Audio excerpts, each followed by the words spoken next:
Hello, and thank you for joining us. Welcome to another edition of the ACFE's Fraud Talk podcast. My name is Mason Wilder. I'm a senior research specialist in the research department at the ACFE, and I'm joined today by Kirby Plessas, who is the founder and CEO of the Plessas Experts Network, and I'll let her explain a little bit more about her company. Thank you. So my company, we basically provide training and investigative services to federal, state, government, law enforcement, intelligence, but also large corporations. And we cover everything from fraud to drug laundering, things like that. Anything that basically investigative-wide you might need to do research on the internet for. We specialize in OSINT. And that's open source intelligence for those of you who are not familiar with that. And I've had the pleasure of working with Kirby in the past and tapping into some of her expertise on tracing cryptocurrencies and general open source intelligence things. And so she was my first choice to talk about the topic today, which is NFTs or non-fungible tokens, which have just been absolutely taken the world by storm. And you've probably seen a million headlines about them in the last couple of weeks or so far this year in 2021. And so we wanted to talk about what they are and some of the potential fraud implications associated with this technology that's just kind of, taken the world by storm recently. Before we really get into it, I just wanted to run down some of the recent headlines that have caught my attention and made me think it would be something worth talking about. Musician Grimes' debut NFT auction generates 5.8 million in 20 minutes. Electronic music pioneer Aphex Twin sells NFT for 127,000 in Ether. NFT auction celebrating NFL star Rob Gronkowski drives 1.8 million in sales. Crypto user offers 100K for Elon Musk's tweet on proposed NFT. Rock band Kings of Leon will release new album as an NFT, making it a digital collector's item. Beeple NFT auction closes at record-setting 69.3 million. Twitter CEO Jack Dorsey's first tweet NFT sells for 2.9 million. New York Times raises 500,000 for charity in NFT column sale. Sophia the robot created an NFT artwork and sold it for almost 700K. And last but not least, New York City man sells fart for $85, cashing in on NFT craze. So that's how crazy these things are going and why we're going to be talking about it. Absolutely. And I think that one of the reasons that you did reach out to me for the NFTs is because I am also an artist. And as an artist, that is basically an NFT is non-fungible token, meaning something unique that you can sell. But we're talking about specifically selling it via cryptocurrency.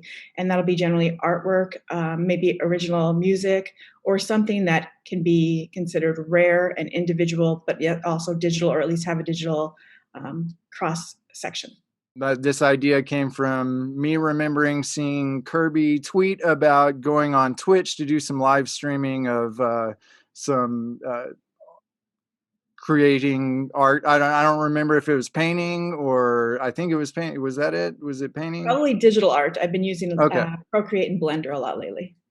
Okay, so yeah, that this convergence of expertise and involvement with art just made her the perfect candidate, especially since I knew how great and knowledgeable she was about cryptocurrencies. So, you already talked a little bit about its non-fungible tokens and a unique thing. You gave me a really good analogy last time we talked about like Russian dolls for digital currency versus virtual currency versus cryptocurrencies.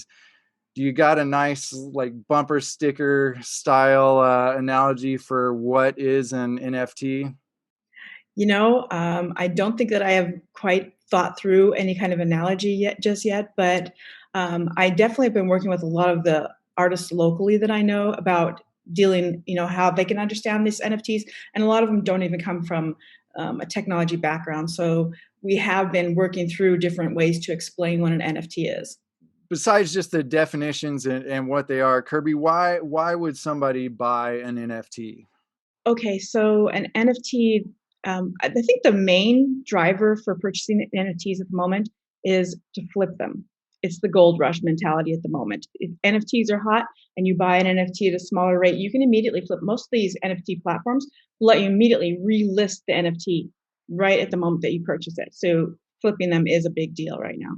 The other thing would be sometimes for bragging rights or even just to support your favorite artist. But of course, there's also fraud reasons. Yeah, and so how do people buy or acquire NFTs? You mentioned NFT marketplace. Can you talk about the process for acquiring these or selling? Sure. Okay. So I'll start on the selling side. And if an artist wants to create an NFT, the first thing they do is they get some Ethereum, usually from something like Coinbase, and you load up your MetaMask wallet.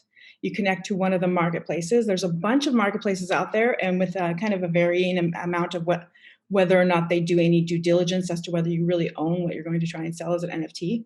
So some of the most popular ones will of course do a little bit more work on trying to identify who you are, and that would be something like Nifty Gateway or Maker's Place, Rarible, OpenSea.io, or Mintable. So those are some of the more popular ones. There's a lot of them out there right now, more any minute.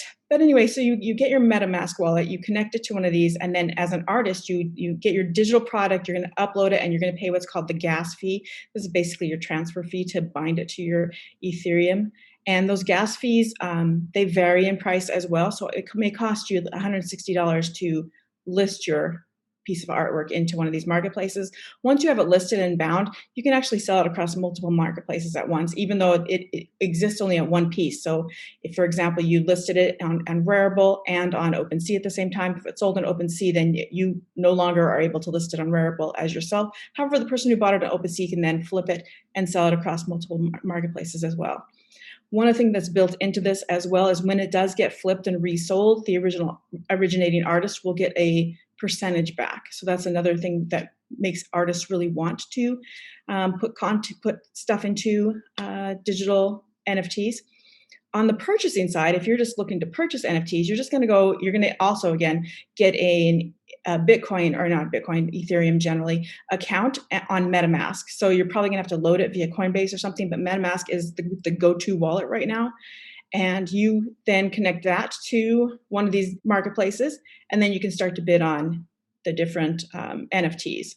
And so that's kind of ultimately how the value of these NFTs is determined, is through like the bidding process and auctioning, right? Mostly. There are different ways to sell them. Some of them are not auctions. Some of them are like what they call open editions, where somebody might say, I'm going to list, 2,000 individual NFTs, and this is an open edition. And as soon as they sell out, but they're all sold at this one price. And then people can flip from that point and it becomes an auction. So there are a couple of ways that they go, but in general, I guess normally it ends up in kind of an auction style selling marketplace at the end. I wanted to talk about some of the characteristics of the kind of marketplace, not necessarily specific marketplaces like OpenSea or Rarible, but just the overall market for NFTs right now. Some of the characteristics that make it vulnerable to fraud, and maybe drawing some parallels that from other markets, or things like the cryptocurrency market in general, or art markets, and things like that. I would say the main thing has to be that it's just so super speculative right now. Yes, it definitely parallels cryptocurrency in general, with the price for speculation is what drives up the price or drives down the price. In general, it is tied to a type of crypto coin. So there's only, I don't think that it'll ever drop down to something is worth zero, because you're already tied to a bit of cryptocurrency. But 69 million, that price for Beeple's work, even he admits now that this is a gold rush and it's somewhat ridiculous. Is there the same kind of regulatory or lack of regulation issues that cryptocurrencies were dealing with maybe a couple years ago? Yes, I think it very much mirrors cryptocurrency. So while, I mean, definitely lack of regulation is definitely an issue, I think as far as regulations go, pretty much you'd have to deal with exactly what the regulations are for the cryptocurrency right now. That's how the regulations are working. Is there going to be more on this? Because we're talking about like art market, and the art markets just in general can be ridiculous without NFT, right? Right. A banana on a wall can sell for $150,000. So how much regulation is going to be there in the future compared to that, I'm not sure. I don't know that there's going to be any more regulation than what the cryptocurrency gets regulated. Yeah, and I think one of the biggest questions for NFTs is like intellectual property rights or copyright, preservation of copyright and digital rights and everything like that, which I think we're probably going to have to wait on some court cases to establish some precedents on that. I'd agree with you there. One of the things that going along with this is that those marketplaces are trying to deal with that already. So one of the things they do is when you upload your art, they do say that you would retain your copyright even when you sold your digital piece of artwork. However, that's if the artist is the right person who actually uploaded the art in the first place. So there have already been cases where people have uploaded other people's artwork on a platform, and whether or not they claim to be the artist or if they're just claiming that it's theirs in the first place, maybe they modified it a little bit.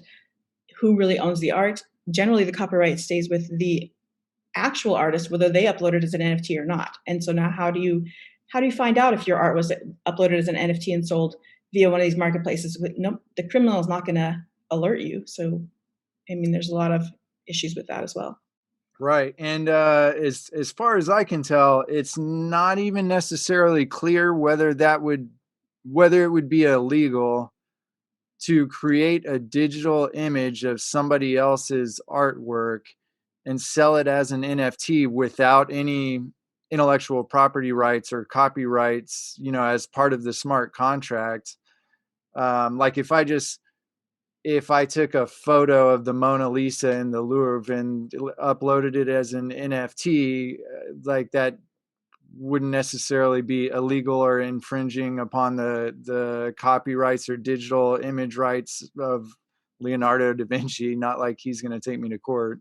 Right, but copyright only lasts so long anyway. So that would be an example where it's out of copyright. But imagine if you went to Art Basel in Miami and you started taking pictures and uploading those pictures into these artists who are still alive and still hold their copyrights and their trademarks. They would have a little bit of legal recourse.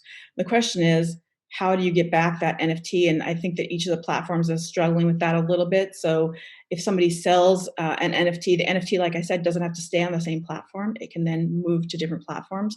Also, and as is the case with cryptocurrency, when the cryptocurrency leaves one wallet and goes to another, you don't get to reach back and pull it back like a bank account, right?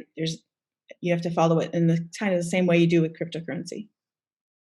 Can you talk about how, like, if you're noticing parallels or seeing the same kind of thing about like how fast things are moving with the NFTs, and how when there's a market like this, or when there's a technology like this that's moving so fast, how that creates vulnerabilities for incorporating that into fraud scheme prompts or fraud schemes like directly tied to the technology. Sure. So NFTs really started like years ago, right? A couple of years ago, 2017, 2018. But just this year have they really picked up speed. And I would say the fall of 2020 is when the hype started, but it really came to this fever pitch in like January, February, and now March. So what happens when you see something create a fever pitch like that is a lot of people, especially when there's a lot of money involved, a lot of people want to jump in. So that's where the opportunity comes for fraudsters to either create their own NFT companies and then maybe load up with Ethereum, get people to maybe preload into the marketplace that they create and then close it down as an exit scam, for example, or pretend to be the guide to help somebody create an NFT, for example, to create they can contact these artists and say, hey, I'll help you create these NFTs. And maybe at that point, they do create the NFTs, but then they take a larger percentage than, is warranted, or maybe they even hijack and take over the NFT account. That could be something where even just the password sharing of different things. When somebody, one website gets breached, somebody else can maybe get into your NFT account because you should be sharing passwords and just hijack accounts like that. There's so many different opportunities. And when something becomes the hype, that's when the fraudsters, of course, jump on it. And definitely NFT is the hype right now. Yeah, and this is certainly just my opinion, but based on that some of the sampling of headlines that I've seen so far, I feel like some of the people throwing massive amounts of money into this arena just don't fully understand the technology, because even after having done a somewhat significant amount of research, I'm still not like, I don't totally understand it. So it feels like it's the hot thing, and so people with a bunch of money lying around are just like, fear of missing out. Let me just throw some money at this while it's hot, and that generally there are going to be lots of people willing to try and scam their way into some of that money. Absolutely. You'll find that not only people throwing their money in and buying these, but a lot of people throwing their NFT art in, creating artwork. So again, you mentioned that headline where Jack Dorsey of Twitter sold the first tweet, right? Every person who wants to create something, they can load anything. The New Yorker who sold his fart, right? You can load anything as an NFT, and then what I think is going to happen, what I think is happening right now, is you have these big name celebrities who have a lot of PR behind them, throwing stuff as NFTs, selling them for huge money. But you got to remember that they didn't just load it as an NFT and happen to sell. There was a PR machine behind it to create this hype. Well, now a lot of people are loading stuff into as an NFTs, and they don't have that PR machine. And so that's where I think a lot of people will they lose out? Most of the artists are gonna lose out a little bit of time and a little bit of money on those gas fees. But it's when the scammers come in and figure out a way to be the middleman or to create their own NFT market, like we said, with an exit scam or that sort of thing. That's where the real losses are going to start to happen, I think.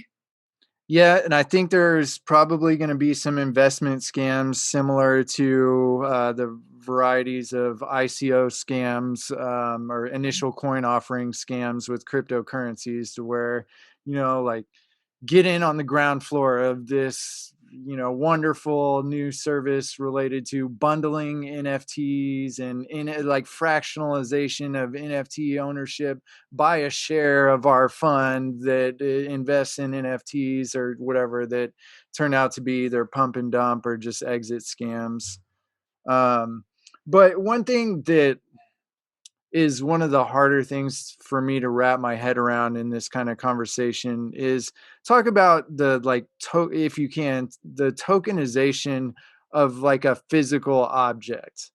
So in some cases, you kind of are buying the physical object. Now, there's a sock company, and I don't remember the name of it, but there's a sock company that sold socks, limited socks as NFTs.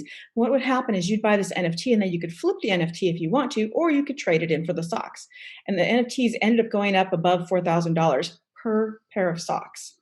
Some of the people did switch, flip it, and actually get their socks. So now they have a $4,000 pair of socks, which hopefully they don't wear or hopefully they don't put in the dryer and lose some of those socks, right? But there is a way you can do that. But you can also, and this is something that's a huge discussion amongst artists, is if you have a piece of art that's a physical piece of art, you could bind an NFT to it and make that the contract. And when you sell the NFT, then the person who has the NFT actually owns the art, and that actually protects the provenance of the art, because having the provenance through a blockchain, should someone in 200 years steal it and try to hide it, theoretically in 200 years time, we'll have these smartphones or something better, maybe smart eyeballs, I don't know, where you can read who owns it just by looking at the piece of art. And that's something that people could look up even now, a QR code, or take a picture of some art and have image recognition and maybe tie that to the blockchain and say, okay, this is owned by this person, and here's its path through its history. So that scenario, let's say you create a sculpture, you do a tokenized NFT for the provenance of, that sculpture's ownership. Mhm. But what is there anything that would stop somebody from making multiple NFTs that are supposedly tied to that one single physical object?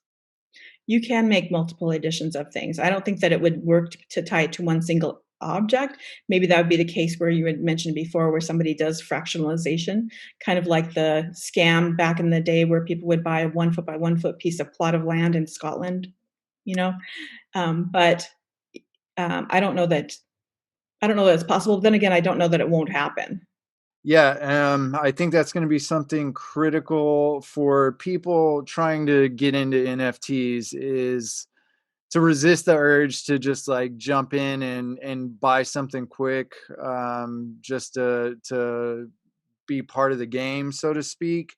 Right, You're gonna want to really scrutinize exactly what you're getting with one of these digital tokens in terms of, do you have it like copyright or any intellectual property rights? Is that what you're purchasing? Are you also purchasing a physical object?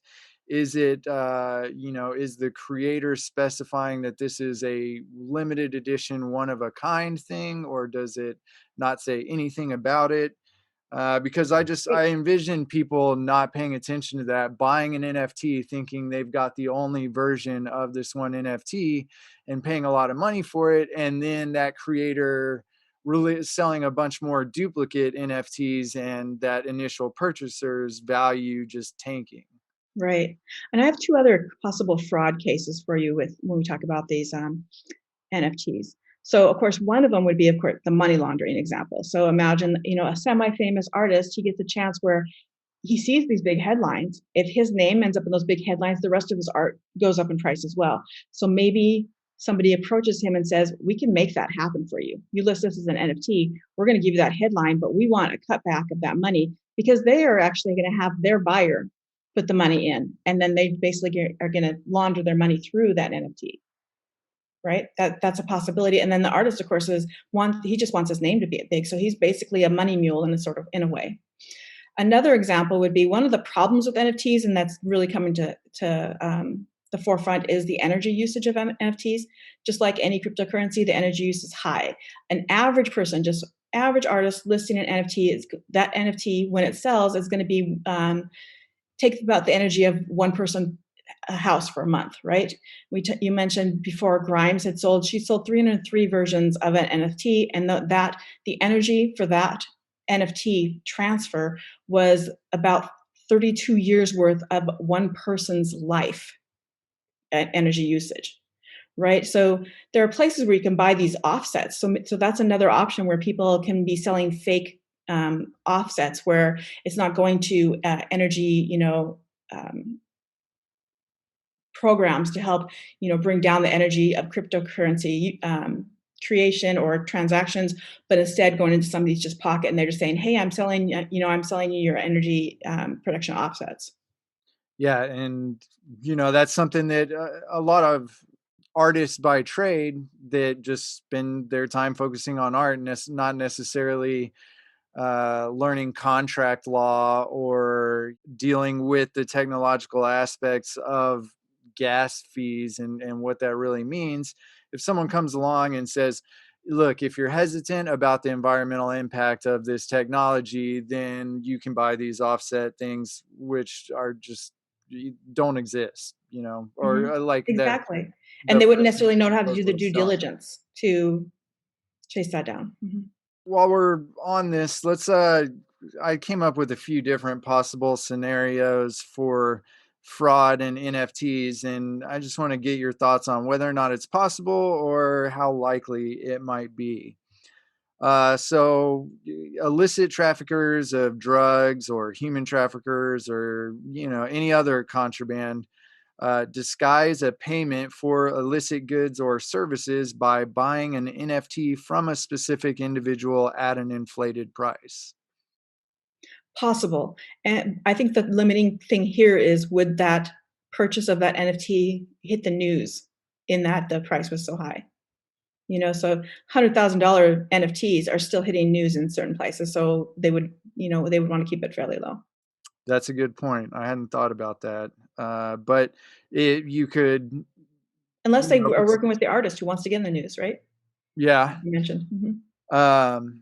Okay. How about an NFT marketplace or publisher or creator hypes up their company or some other entity to attract investment in a non existent or bogus product that either crashes in value or unexpectedly disappears, like an exit scheme?